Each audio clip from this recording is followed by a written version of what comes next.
Hello, this is Archie Dunlop with Talking Astrology with Archie on Sunday, April the 9th, 2023. Happy Easter. Now, what I want to talk about today is the astrology for this Easter Sunday, what we're likely to experience today. I also want to consider the recent murder of Vladlen Tatarsky.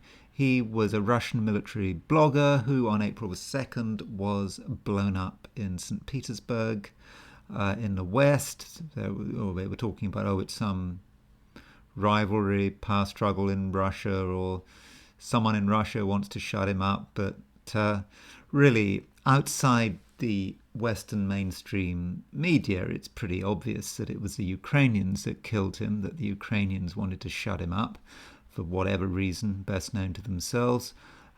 So I want to look at his chart, and I want to look at the chart for when the bomb went off.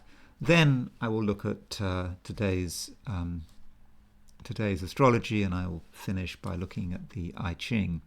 So let's consider this chart. Now, Vladlen Tatarsky was, as I said, was a Russian military blogger. He had been involved with Donbass's fight against the Ukrainians since 2014. Before that, I think he'd been in prison for robbing a bank. So he's certainly an interesting character. And if we look at his horoscope, we notice immediately that he has got Sun, Mercury and Moon in Taurus. I mean, almost certainly got the Moon in Taurus. Okay, if he was born very, very late in the day, he might have it. He would have it in Gemini. But chances are he's got the Moon in Taurus. Now, Vladlen Tatarsky was actually often quite critical of the Russian government and their special military operation. He really said it wasn't going far enough. He was advocating for the destruction of infrastructure at an early stage, Ukrainian infrastructure at an early stage. And I suppose that's very Taurian. Taurians take the view that if you're going to do something, you just do it. You don't take any prisoners.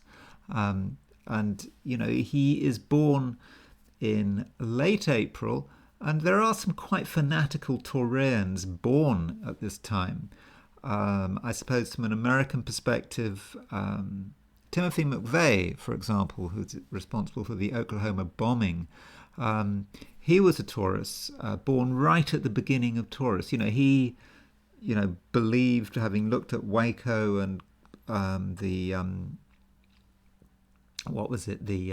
government's attempt to suppress gun ownership.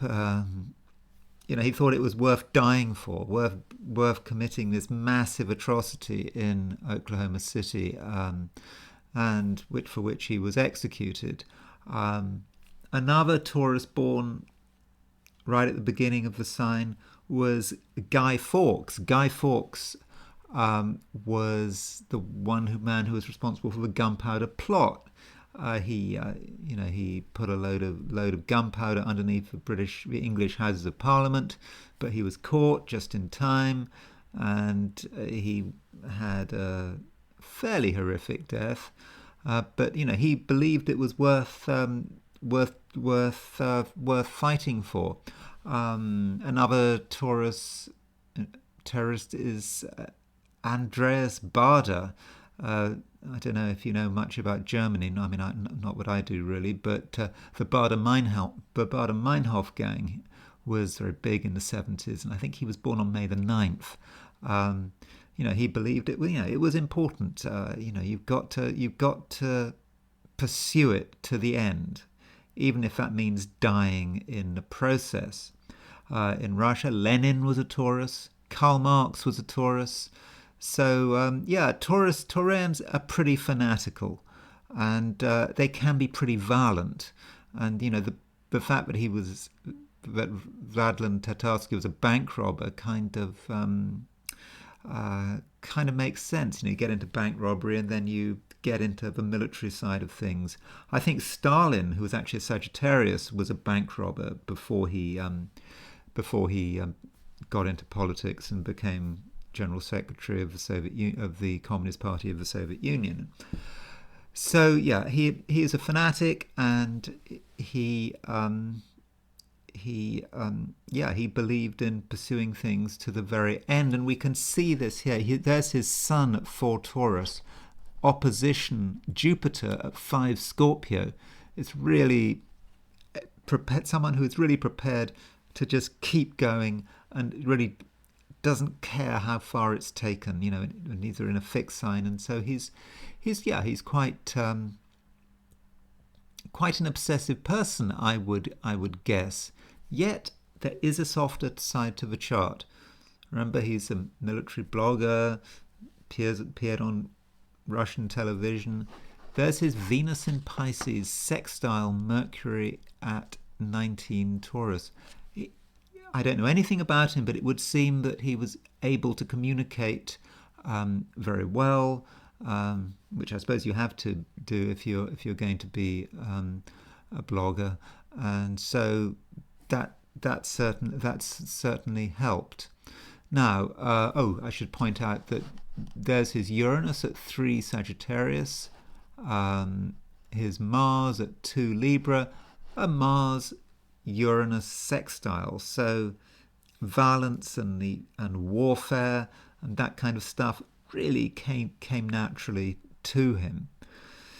As far as his death is concerned, okay, so this is a chart for the bombing. The bombing itself is not so major. There's nothing really stands out about the bombing, but it's interesting that the moon is going to an opposition of Saturn. It's quite a close opposition. Now, if I had been advising Vladlen Tatarsky prior to going to this cafe, I'm not quite sure why he was going, but prior to going, whether he should go, I would say he shouldn't go. Not because I had seen a bomb or anything like that. Simply, when you go to an event with Moon opposition Saturn, that really does suggest that the event is not really going to work out very well. Now, in terms of how this links with his own chart, there's plenty of scope for really messing this up, because there's his Mercury at 19 Taurus. Venus, the planet Venus, which is supposed to be a benefic planet, was conjunct his Mercury. I'm guessing that if the bomb hadn't have gone off, he would have been able to have communicated very well. He would have been the life and soul of the party. So the bomb really cut something. Really spoilt his day. I mean, sorry to be flippant. Venus was not just conjunct his Mercury, but it was sextile his own Venus. So Venus was making wonderful transits to his chart at the time of the bomb. Now, I don't have his time of birth. Now, if I'd had his time of birth, maybe we could have seen how that Venus was connected to him being killed. Perhaps it had a connection with the 8th house. In astrology, the 8th house is a house of death, but we don't know. At least I don't know. I'm just taking his chart as being for midday. But perhaps the most important transit was that here's his sun at 447 Taurus, and the North Node was at 411 Taurus. Now, at the time of this transit, the North Node was on the Mars-Saturn midpoint. So let me just show you what I mean, because this is quite important. So bear with me on this. So, the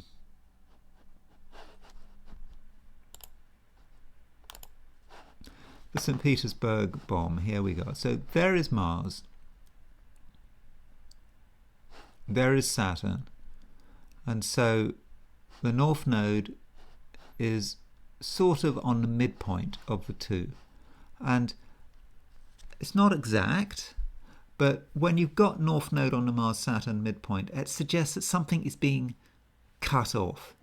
There's a separation there, and it's often connected with death. Death can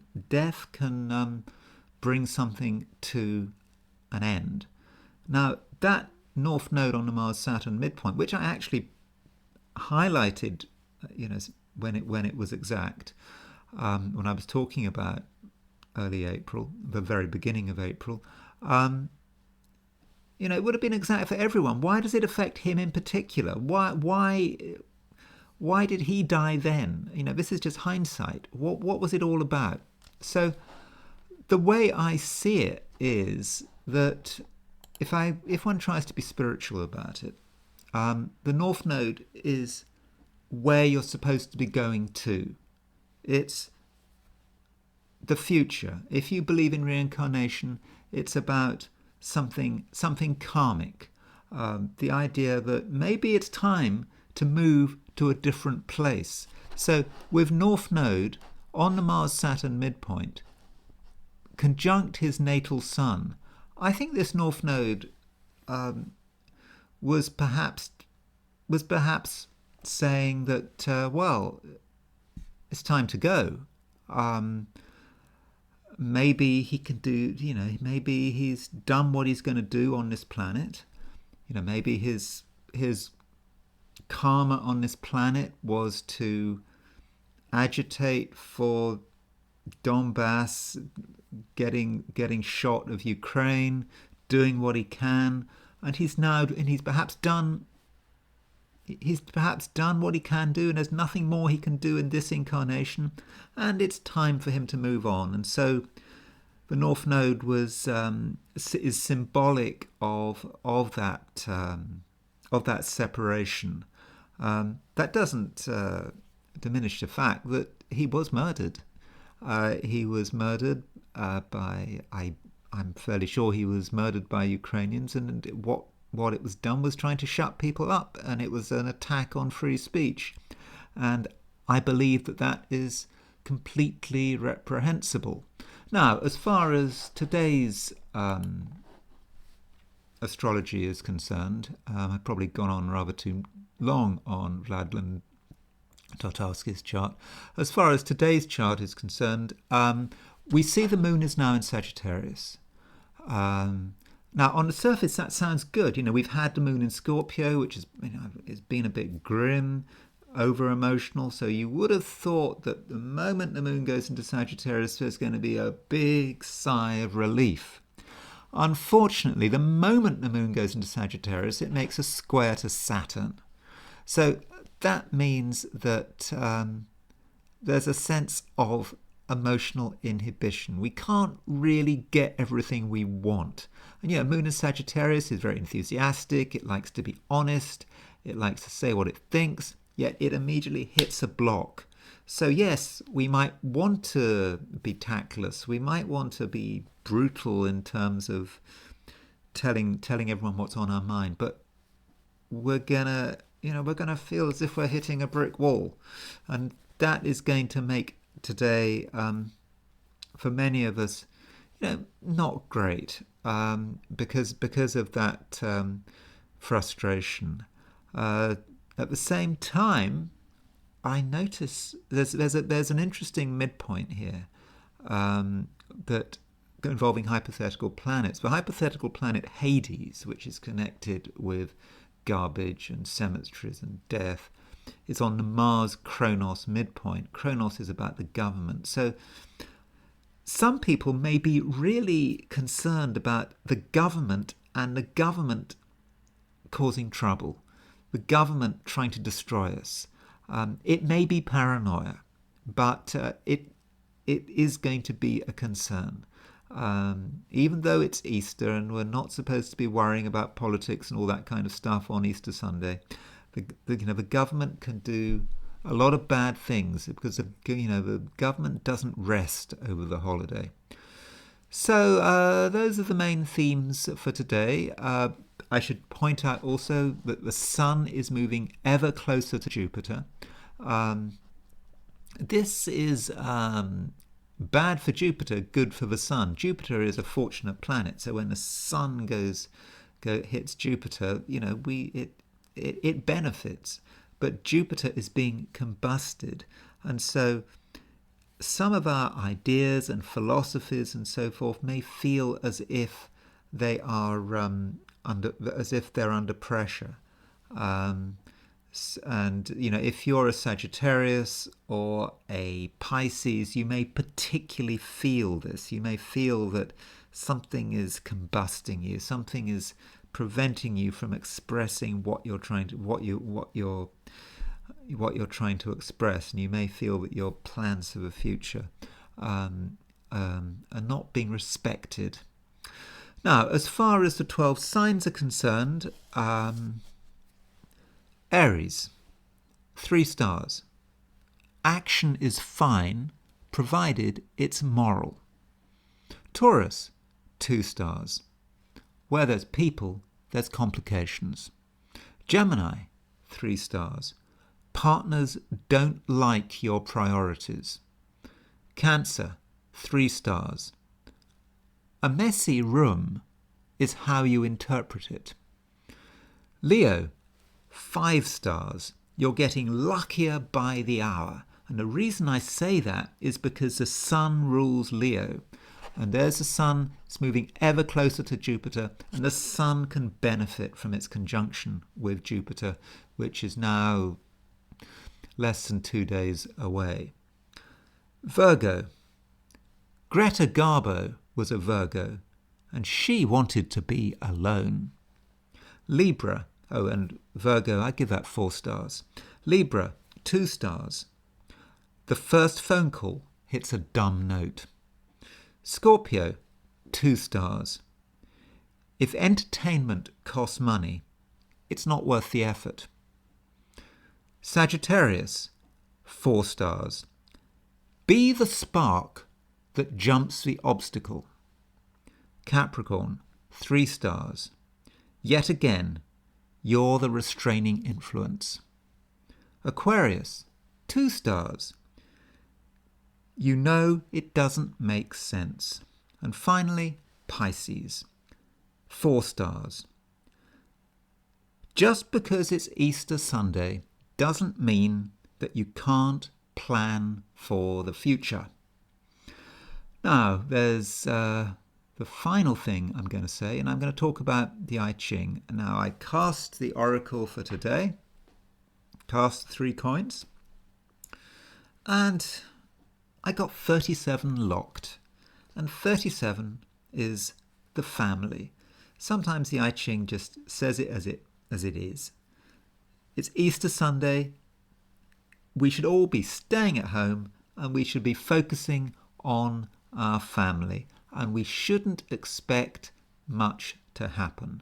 And when we consider the family, we must be very traditional about it. We must consider the various roles within the family, remembering that the family, from a Confucian point of view, is something very structured. If a family is disorganized, then the whole world is disorganized. So we've got to focus on the family, make sure that everyone knows their role, and that we also understand our role. Sorry to be traditional, but yeah, it's Easter Sunday, so I think we can be traditional. Anyway, I hope you have a great Easter, and I will see you tomorrow.